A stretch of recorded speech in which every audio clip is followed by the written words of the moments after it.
जोहार। आज के झारखंड शिक्षा रोजगार समाचार में आपका स्वागत है। आज की पहली बड़ी खबर के साथ झारखंड एकेडमिक काउंसिल यानी जेक बोर्ड के द्वारा कक्षा 8वीं की बोर्ड परीक्षा को लेकर एक महत्वपूर्ण नोटिफिकेशन जारी किया गया है। जी हां, जेक बोर्ड के द्वारा कक्षा 8वीं में फेल हुए छात्र छात्रों का इंटरनल मार्क्स वेबसाइट पर अपलोड करने का एक और अवसर दिया गया है। जी हां, 5 दिसंबर तक जेक की आधिकारिक वेबसाइट पर छूटे हुए छात्रों का इंटरनल मार्क्स अपलोड करने का निर्देश जारी किया गया है। साथ ही जेक बोर्ड के द्वारा कहा गया कि राज्य के छात्र छात्रों का परीक्षा फल आंतरिक मूल्यांकन अंक संधारित नहीं होने पर उसका रिजल्ट मार्जिनल ही प्रकाशित किया जाएगा। इधर झारखंड कर्मचारी चयन आयोग यानी जेएसएससी के द्वारा कुल 64 पदों पर नियुक्ति के लिए आवेदन आमंत्रित किया गया है। जी हां, जेएसएससी के द्वारा स्टेनोग्राफर, टेक्नीशियन, हेल्थ एजुकेटर सहित कुल 64 पदों पर नियुक्ति के लिए आवेदन आमंत्रित किया गया है। वहीं इसकी शैक्षणिक योग्यता की बात करें तो विभिन्न पदों के अनुसार से अलग अलग निर्धारित किया गया है। राज्य के इच्छुक योग्य अभ्यर्थी जेएसएससी की आधिकारिक वेबसाइट के जरिए 21 दिसंबर 2022 तक अपने ऑनलाइन आवेदन समर्पित कर सकते हैं। साथ ही बताते चलें कि अभ्यर्थियों का चयन उसके परीक्षा फल के आधार पर ही किया जाएगा। इधर झारखंड संयुक्त प्रवेश प्रतियोगिता परीक्षा परिषद के द्वारा बेसिक व पोस्ट बेसिक नर्सिंग कोर्स में नामांकन के लिए मंगलवार से काउंसलिंग शुरू होने वाली है। इसके रजिस्ट्रेशन की अंतिम तिथि 5 दिसंबर तक निर्धारित किया गया है। वहीं सीट अलॉटमेंट व डॉक्यूमेंट वेरिफिकेशन 8 से 15 दिसंबर के बीच किया जाएगा। इधर राज्य के +2 महाविद्यालयों में 5000 नए पद को सृजित किया जाएगा।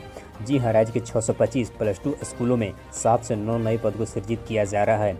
इसके लिए राज्य के +2 स्कूलों में 4500 से लेकर 5700 स्नातकोत्तर शिक्षकों के पद को सृजित की जा रही है। राज्य के स्कूली शिक्षा व साक्षरता विभाग के द्वारा इसका प्रस्ताव तैयार कर मंजूरी के लिए राज्य के शिक्षा मंत्री श्री जगन्नाथ महतो को भेज दिया गया है।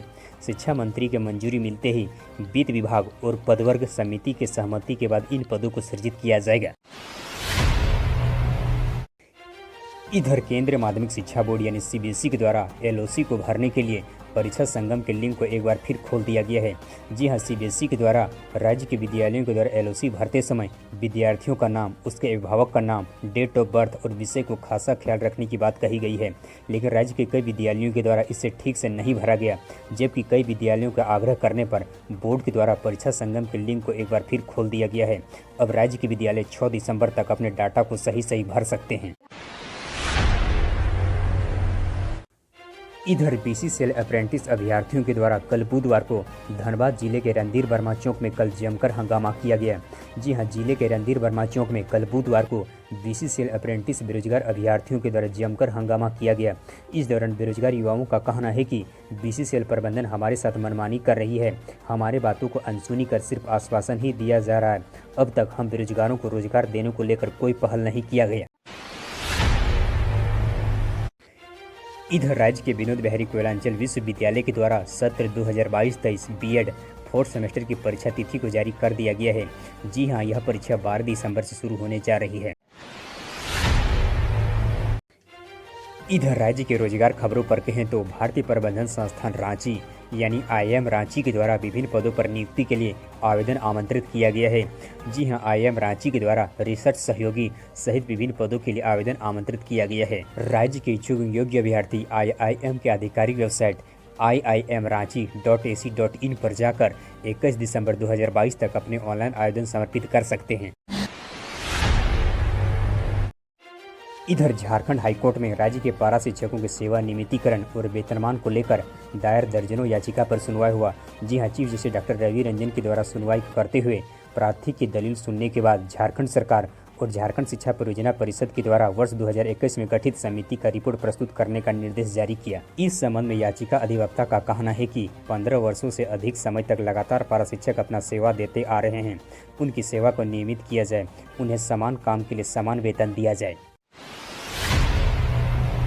इधर राज्य में इन दिनों कड़ाके की ठंड शुरू हो चुकी है, लेकिन राज्य के सरकारी स्कूलों में पढ़ने वाले लगभग 13 लाख से अधिक बच्चों को अब तक ड्रेस नहीं मिल पाई है। जी हां, बच्चे बिना स्वेटर, जूते, मोजे के ही स्कूल जाने को मजबूर हैं। ड्रेस के लिए मिलने वाली राशि अब तक बच्चों को खाते में नहीं मिल पाई है। झारखंड शिक्षा परियोजना परिषद के द्वारा अगस्त में ही राज्य के सभी जिलों को इसके लिए राशि सुनिश्चित कराने को कहा गया था। इतना ही नहीं, विभाग के द्वारा बच्चों को बैंक खाता खुलवाकर 15 नवंबर तक बच्चों को ड्रेस उपलब्ध सुनिश्चित कराने को कहा गया गया था, लेकिन पैसे नहीं मिलने से बच्चे इस कड़ाके ठंड में भी बिना स्वेटर जूते के ही स्कूल जाने को मजबूर हैं।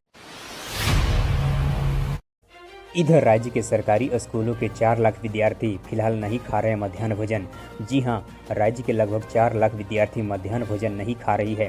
वर्ष 2022-23 के बजट में केंद्र सरकार के द्वारा 34 लाख बच्चों के लिए राशि स्वीकृति की गई है, जबकि राज्य में प्रतिदिन औसतन 30 लाख बच्चे ही मध्याह्न भोजन खा रहे हैं। ऐसे में प्रतिदिन स्वीकृत बजट के आधार पर लगभग 4 लाख कम बच्चे एमडीएम भोजन खाते हैं। जो बच्चे मध्याह्न भोजन नहीं खा रही है, विभाग की ओर से उसकी जानकारी मांगी गई है। हमारे हौसला अफजाई के लिए इस वीडियो को लाइक करें और अपने मित्रों के साथ अधिक से अधिक शेयर करें। हम फिर मिलते हैं कल के अपडेट्स के साथ, तब तक के लिए जय हिंद, जय झारखंड।